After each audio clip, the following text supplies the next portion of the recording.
Bismillahirrahmanirrahim. Assalamualaikum warahmatullahi wabarakatuh. Ibu-ibu yang dirahmati Allah Subhanahu wa ta'ala, alhamdulillah, kita panjatkan syukur kehadirat ilahi karena kita pada hari ini diberi kesempatan untuk melanjutkan tadabbur surat Al-Fatihah ayat yang kedua, yaitu A'udzu billahi minasyaitonir rajim. Alhamdulillahi rabbil alamin. Ibu-ibu yang dirahmati Allah, perkataan alhamdulillah adalah merupakan pujian atas suatu zat yang melakukan pekerjaan yang baik. Ketika kita mengucapkan alhamdulillah, berarti kita memuji Allah dengan segala perbuatan baiknya yang menciptakan alam dengan segala keindahan dan kesempurnaannya. Makna dari alhamdulillah adalah as-sana'u bil lisan, yaitu pujian dengan lisan. Jumlah ini adalah jumlah khobariyah. Sedangkan makna dari jumlah khobariyah adalah tetapnya pujian yang baik dalam setiap keadaannya, dan pujian itu tetap bagi Allah Ta'ala dalam setiap keadaan. Setiap pujian itu kembali kepada Allah karena Dia bersifat dengan semua sifat yang dipakai untuk memujinya. Karena sifat Allah itu sifat yang paling agung dan kebaikannya meliputi segala sesuatu, sebab Dia adalah sumber dari segala sesuatu, yaitu huwa masdarul kauni kullihi. Menurut Ibnu Jarir, alhamdulillah bermakna asyukru lillahi khalison, yaitu syukur yang hanya khusus diperuntukkan bagi Allah, dan ucapan syukur tidak diperkenankan kepada selainnya, dan tidak juga diperuntukkan bagi sesuatu yang diciptakan oleh Allah. Kita bersyukur disebabkan karena Allah telah memberi nikmat kepada hamba-hambanya yang tak bisa dihitung. Diberi alat untuk taat, diberi anggota-anggota badan untuk melaksanakan kewajiban, dan diberi rizki untuk bekal kehidupan dan lain sebagainya. Ucapan alhamdulillah adalah merupakan syukur yang paling dalam dari seorang hamba. Ketika ia menyadari kelemahan dirinya dan keagungan zat Allah yang telah memberinya nikmat tiada terhingga. Nikmat Allah yang paling patut disyukuri adalah nikmat iman dan pengenalan terhadap kebenaran. Sebab orang yang memiliki iman dan mengetahui jalan kebenaran, maka hidupnya akan lurus sesuai dengan kehendak Allah. Suka dan benci dipandang dari sudut ketuhanan. Nilai-nilai yang dianutnya adalah kebenaran ketuhanan yang melahirkan pandangan hidup muslim, yang akan membawanya pada kemuliaan hidup dunia akhirat. Ucapan alhamdulillah juga merupakan ucapan syukur kepada Allah ketika menyadari nikmat Allah yang diterimanya tak dapat dihitung, sebagaimana firman Allah dalam surat An-Nahl ayat 18 yang berbunyi, A'udzu billahi minasyaitonir rajim. Wa in ta'uddu ni'matallahi la tuhsuha. Innallaha laghafurur rahim. Yang artinya, dan jika kamu menghitung-hitung nikmat Allah, niscaya kamu tak dapat menentukan jumlahnya. Sesungguhnya Allah benar-benar Maha Pengampun lagi Maha Penyayang. Bersyukur atas nikmat Allah membawa dampak ketenangan batin dan keridhaan terhadap Sang Pemberi hidup, sehingga memberi dampak keinginan untuk hidup sesuai dengan jalan yang diridhoinya, yaitu jalan Islam, jalan kebenaran yang penuh onak dan duri, namun mengandung kebahagiaan tiada terkira. Perasaan syukur membawa jiwa menjadi dekat kepada Allah, merasakan nikmat karunia-Nya kasih sayangnya dalam syukur yang dalam. Pesona keindahan dan keagungan Tuhan terasa nyata pada orang-orang yang bersyukur, sehingga orang yang bersyukur cenderung tenggelam dalam mengingat Sang Pemberi nikmat. Selain itu, syukur akan membuahkan sifat tunduk, tawadhu, dan senang kepada pemberi nikmat. Karena syukur merupakan amalan hati, sedangkan hati adalah tempat persemayaman Allah di dada orang-orang mukmin. Rasa syukur akan membawa kebahagiaan yang besar, sehingga terrefleksikan oleh lisan, lalu berbuah kepada perbuatan positif. Perasaan syukur membuat pemiliknya menjadi optimis menjalani hidup, karena yakin akan pertolongan Allah. Jiwa menjadi besar, otak menjadi cemerlang karena dipenuhi kebahagiaan asasi yang melahirkan intuisi-intuisi kenabian. Sebaliknya, lawan dari syukur adalah kufur nikmat, yaitu menutupi nikmat dan melalaikannya. Pemiliknya menjadi pesimis dan buruk sangka kepada Allah, seolah-olah hidupnya selalu dalam penderitaan, karena hanya melihat kekurangan-kekurangannya saja. Hidup menjadi lemah dan kacau, serta gelisah.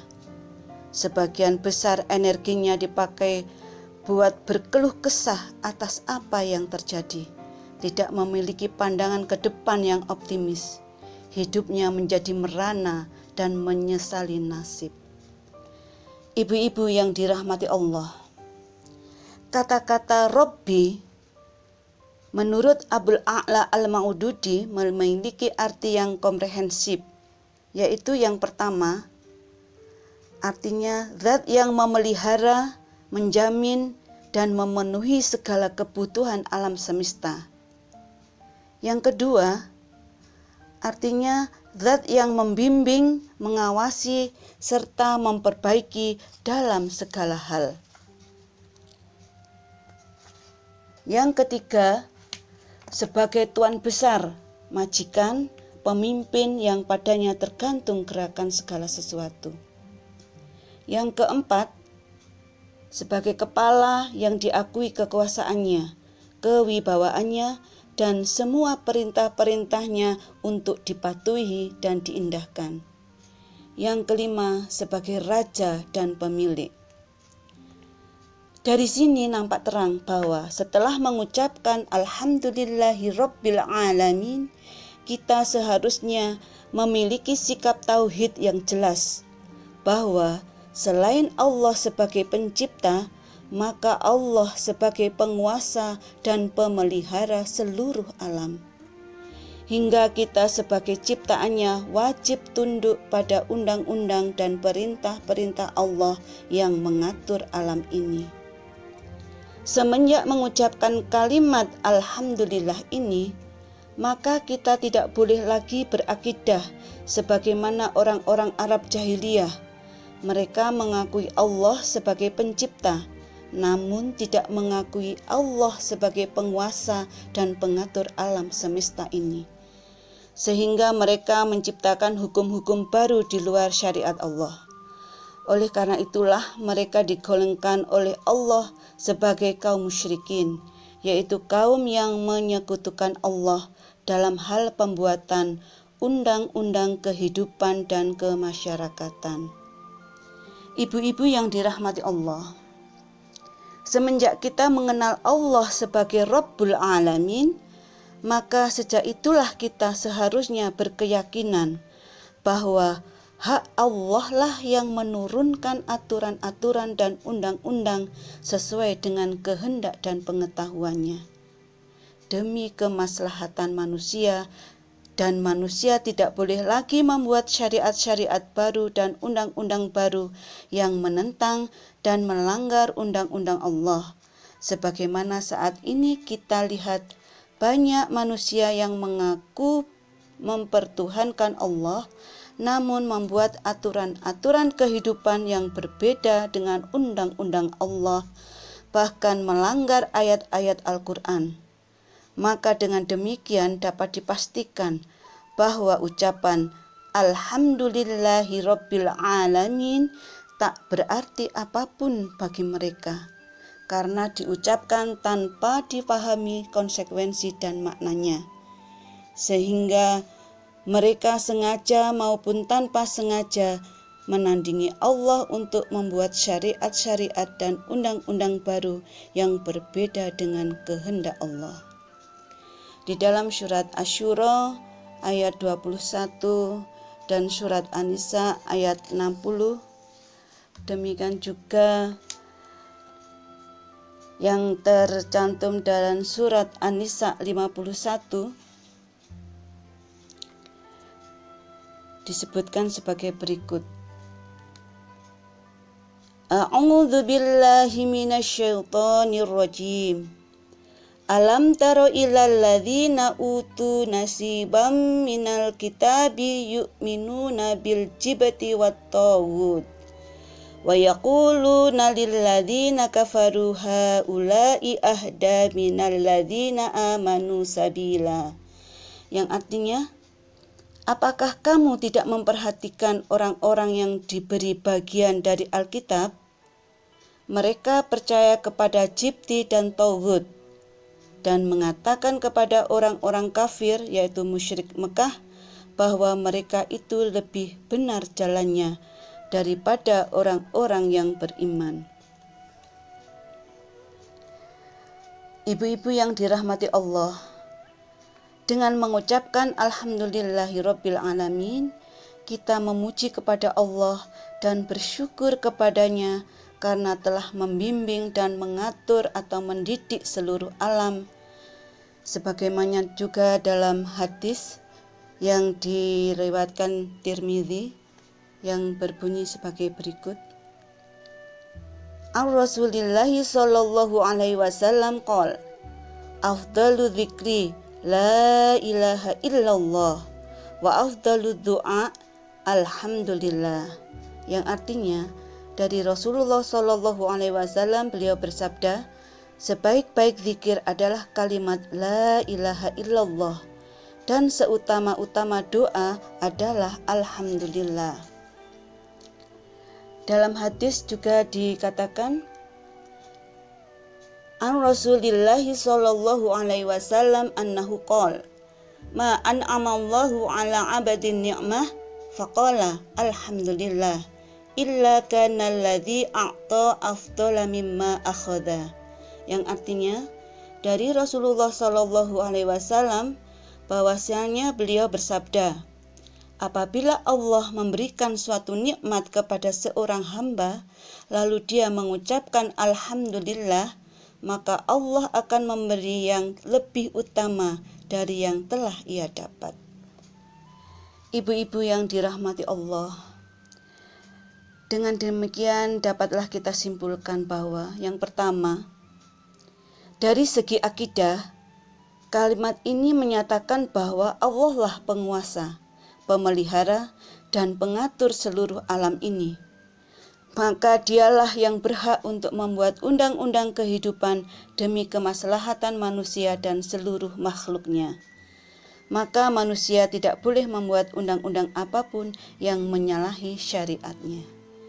Yang kedua, dari segi akhlak, kita diperintahkan untuk selalu mengucapkan alhamdulillah dengan hati dan lisan sebagai rasa syukur kepada Allah yang memberi nikmat yang berlimpah kepada manusia. Ucapan alhamdulillah merupakan pernyataan syukur yang teramat dalam dari hati nurani seorang hamba kepada penciptanya, yang menyebabkannya selalu ikhlas untuk menerima apapun ketentuan Allah yang berkenaan dengan dirinya dan alam semesta. Oleh sebab itu, Allah Subhanahu wa ta'ala berfirman dalam surat Ibrahim ayat 7 yang berbunyi sebagai berikut. A'udzu billahi minasyaitonir rajim. La in syakartum la azidannakum wa la in kafartum inna 'adzabi lasyadid. Sesungguhnya jika kalian bersyukur, sungguh aku Allah akan menambah kepada kalian, Dan jika kalian kafir, sesungguhnya azabku sangat pedih. Ibu-ibu yang dirahmati Allah, demikianlah pembahasan tentang tadabbur surat Al-Fatihah ayat yang kedua. Mudah-mudahan kita termasuk orang-orang yang selalu bersyukur. Billahi taufik wal hidayah. Wassalamualaikum warahmatullahi wabarakatuh.